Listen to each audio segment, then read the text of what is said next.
اے پیغمبر صلی اللہ علیہ وآلہ وسلم، جو چیز اللہ نے تمہارے لیے جائز کی ہے تم اس سے کنارہ کشی کیوں کرتے ہو؟ کیا اس سے اپنی بیویوں کی خوشنودی چاہتے ہو؟ اور اللہ بخشنے والا ہے، مہربان ہے۔ اللہ نے تم لوگوں کے لیے تمہاری قسموں کا کفارہ مقرر کر دیا ہے، اور اللہ ہی تمہارا کارساز ہے، اور وہ دانا ہے، حکمت والا ہے۔ اور یاد کرو جب پیغمبر صلی اللہ علیہ وآلہ وسلم نے اپنی ایک بیوی سے ایک بھید کی بات کہی تو اس نے دوسری کو بتا دی، پھر جب اس نے اس کو ظاہر کر دیا اور اللہ نے اس حال سے پیغمبر صلی اللہ علیہ وآلہ وسلم کو آگاہ کر دیا تو پیغمبر صلی اللہ علیہ وآلہ وسلم نے ان بیوی کو وہ بات کچھ تو جتائی اور کچھ نہ بتائی۔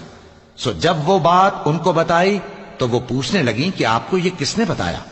فرمایا کہ مجھے اس نے بتایا ہے جو سب کچھ جاننے والا ہے، خبردار۔ اگر تم دونوں اللہ کے آگے توبہ کرو تو بہتر ہے، کیونکہ تمہارے دل مائل ہو ہی گئے ہیں، اور اگر پیغمبر صلی اللہ علیہ وآلہ وسلم کے خلاف باہم اعانت کرو گی تو اللہ اور جبریل اور نیک کردار مسلمان ان کے حامی اور دوستدار ہیں، اور ان کے علاوہ سب فرشتے بھی مددگار ہیں۔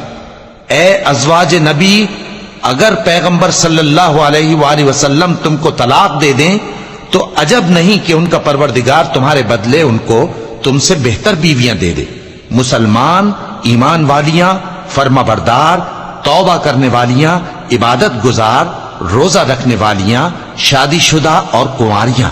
مومنو، اپنے آپ کو اور اپنے اہل و عیال کو اس آگ سے بچاؤ جس کا ایندھن آدمی اور پتھر ہوں گے، اور جس پر تند خو اور سخت گیر فرشتے مقرر ہیں۔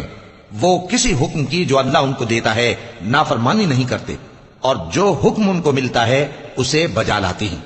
کافرو، آج بہانے مت بناؤ، جو عمل تم کیا کرتے تھے انہی کا تم کو بدلہ دیا جائے گا۔ مومنو، اللہ کے آگے صاف دل سے توبہ کرو، امید ہے کہ وہ تمہارے گناہ تم سے دور کر دے گا اور تم کو جنتوں میں جن کے نیچے نہریں بہ رہی ہیں داخل کرے گا۔ اس دن اللہ پیغمبر صلی اللہ علیہ وآلہ وسلم کو اور ان لوگوں کو جو ان کے ساتھ ایمان لائے ہیں رسوا نہیں کرے گا، بلکہ ان کا نور ایمان ان کے آگے اور داہنی طرف روشنی کرتا ہوا چل رہا ہوگا، اور وہ اللہ سے التجا کریں گے کہ اے پروردگار، ہمارا نور ہمارے لیے پورا کر اور ہمیں معاف فرما، بے شک اللہ ہر چیز پر قادر ہے۔